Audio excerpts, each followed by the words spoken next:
वर्ध्यामध्ये महात्मा गांधी हिंदी विश्वविद्यालयातील वसतिगृहातील 10 विद्यार्थ्यांचा वसतिगृहातून निलंबन झालेलं आहे। जेएनयू मधील विद्यार्थी प्रतिनिधी निवडणुकीचा जल्लोष करताना आपत्तीजनक घोषणा दिल्याची तक्रार आहे। रॅलीसाठी विद्यापीठ प्रशासनाची परवानगी काढली नसल्याची ही माहिती आहे। चौकशीनंतर विद्यापीठ प्रशासनाने ही कारवाई केलेली आहे।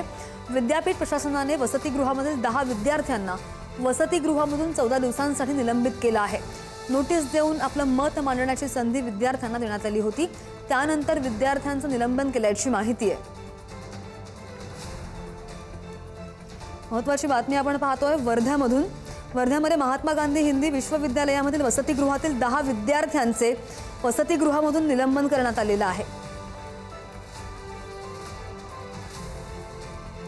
आणि या संदर्भात आणखी माहिती आमचे प्रतिनिधी पंकज यांच्याकडून। पंकज, विद्यापीठ प्रशासनाने काय म्हटलेलं आहे आणि जर त्यांना प्रत्युत्तर आलेलं नव्हतं या विद्यार्थ्यांकडून तर मग त्यांचं निलंबन का झालं?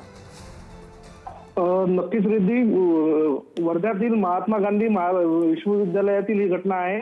जेएनयू मध्ये विद्यार्थी प्रतिनिधीचे मध्ये जे निवडणुकीनंतर जल्लोष वर्ध्यामधल्या कॉलेजमध्ये करण्यात आला, त्यामुळे आपत्तीजनक घोषणा सुद्धा तिथे देण्यात आला। त्यामुळे विद्यापीठ प्रशासनाने निर्णय घेतला आहे।